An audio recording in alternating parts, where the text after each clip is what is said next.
शहर हैदराबाद और रियासत के मुख्तलिफ मकामात पर इन दिनों वबाई अमराज जैसे मलेरिया, डेंगू, चिकनगुनिया और टाइफाइड से आवाम खासकर कई मासूम बच्चे शिकार हो रहे हैं।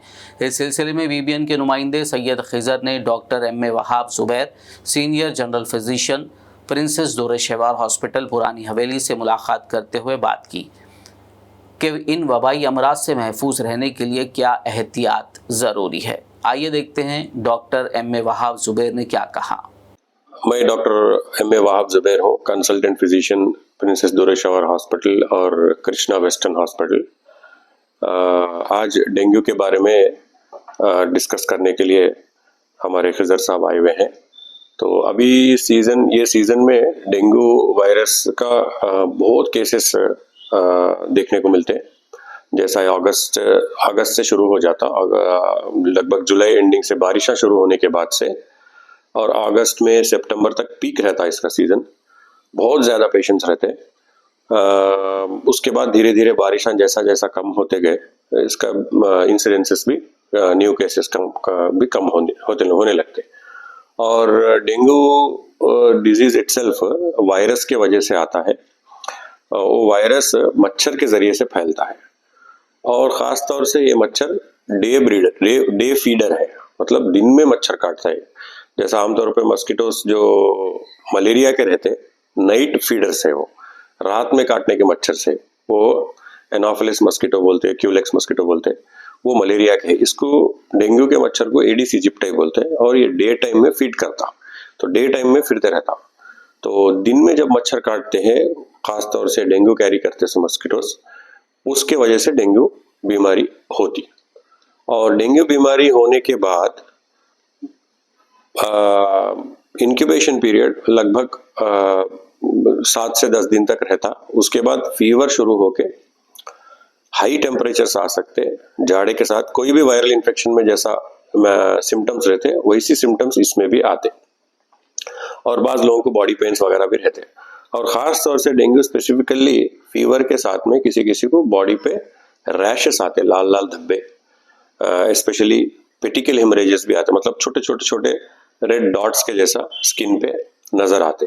ख़ास तौर से जहाँ प्रेशर गिरता, वैसे प्रेशर्स पे ये और ज़्यादा रैश दिख के आता।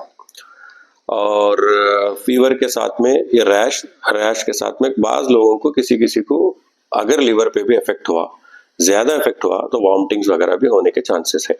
तो ये खास तौर से मेन इंपॉर्टेंट सिम्टम्स है डेंगू पेशेंट्स को आमतौर पे हॉस्पिटल को प्रेजेंट करते हैं ये सिम्टम्स के साथ में।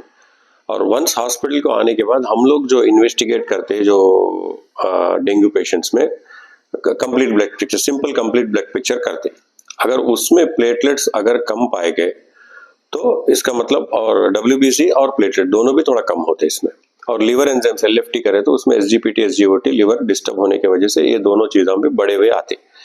और ऐसे पेशेंट्स अगर थोड़ा बहुत प्लेटलेट्स कम हुए हैं, जैसा नॉर्मल प्लेटलेट काउंट जो है 1.5 लाख से 4.5 लाख तक रहना नॉर्मल किसी को भी, इन लोगों को जो है धीरे धीरे करके 1 वीक तक, क्योंकि वायरस का एक्टिविटी लगभग 1 वीक तक रहता, शुरू होने के बाद, सिम्टम शुरू होने के बाद 1 वीक तक एक्टिव रहता वायरस।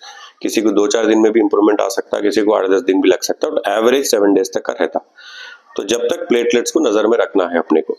अगर प्लेटलेट्स फर्ज करो 1 लाख के आसपास, 1,20,000, 25,000 या 1,10,000 के आसपास रहा, तो कोई घबराने की जरूरत नहीं है। 1 दिन 8 नहीं तो डेली प्लेटलेट CBP करके चेक कर लेना, घर पे ही रख सकते, कोई एडमिशन की जरूरत नहीं पड़ती। अगर फर्ज करो प्लेटलेट्स बहुत ज्यादा गिर जा रहे हैं, जैसा 30,000 हो जा रहे हैं, 20,000 हो जा रहे हैं, या 15,000 हो जा रहे हैं, ऐसे पेशेंट्स को एडमिशन की जरूरत पड़ती, नंबर 1। नंबर 2, बास पेशेंट्स को BP भी गिर जाता है इसमें, उसको डेंगू शॉक सिंड्रोम बोलते हैं। ऐसे पेशेंट्स को भी एडमिशन की जरूरत पड़ती, क्योंकि उन लोगों को तो खास तौर से AMC में या ICU में रख के इलाज करने की जरूरत पड़ती है। सबको नहीं होता, 100 पेशेंट्स है तो उसमें से 8-10 लोग, 15 लोगों को ये BP गिरने की वजह से एडमिशंस की जरूरत पड़ती है। डॉक्टर साहब, कुछ पेशेंट्स आए हैं दौर-ए-शेवार हॉस्पिटल में इसी डेंगू से मुताल्लिक? जी, अब सीजन में जैसा बोला मैं, ये सीजन में लगभग रोज डेंगू के पेशेंट्स आते रहते हैं। कोई भी खास तौर से डेंगू ही नहीं, दूसरे chikungunya virus, influenza virus, common cold, flu viruses, ये सब पेशेंट्स ये रेनी सीजन शुरू होने के बाद ज्यादा हो जाते हैं। उसमें ही डेंगू के पेशेंट्स भी आते रहते रोज। तो उन लोगों का आउट पेशेंट ट्रीटमेंट ही चलता अक्सर। जिस किसी को आउट पेशेंट ट्रीटमेंट काफी नहीं हो रहा, प्लेटलेट्स ज्यादा गिरते जा रहे हैं या बीपी गिरते जा रहा है या वॉमिटिंग्स हो रहे हैं, ऐसे पेशेंट्स को एडमिशन एडवाइस करते हैं।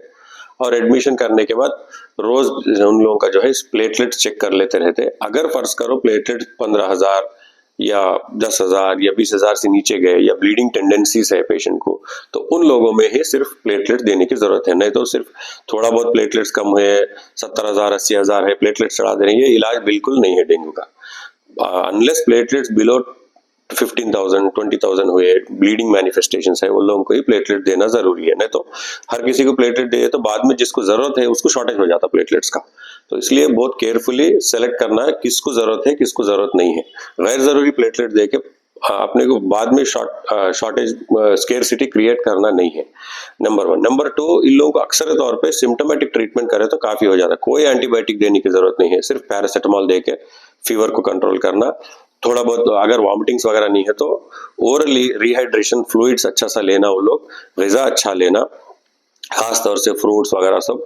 ये जो कीवी लेना है, पपाई लेना है, ये खास तौर से लोग बोलते हैं, इसका कोई प्रूवन लिंक नहीं है जिससे ये फ्रूट्स खाने से प्लेटलेट्स बढ़ते बोल के, बट अक्सर लोग इस्तेमाल करते। ओवरऑल इन जनरल फ्रूट्स खाना अच्छी चीज़ है, उससे प्लेटलेट्स डायरेक्टली बढ़ते बोल के ऐसा कोई प्रूफ नहीं किया गया है अब तक कोई रिसर्च में, बट स्टिल ये चीज़ों का इस्तेमाल कर सकते। और दूसरी चीज़ ये खाने पीने का चीज़ है। और अगर किसी को वॉमिटिंग्स है, वो मुंह से ग़िज़ा नहीं पच रहा, उनको वॉमिटिंग्स हो जा रहे हैं, तो उन लोगों को IV फ्लूइड्स लगा के कुछ 1 आध दिन 2 दिन जरा वॉमिटिंग्स कम होने तक रख के फिर उसके बाद फिर ओरली रेज्यूम कर ले सकते हैं। इसके एहतियाती तदाबीर क्या है डॉक्टर साहब?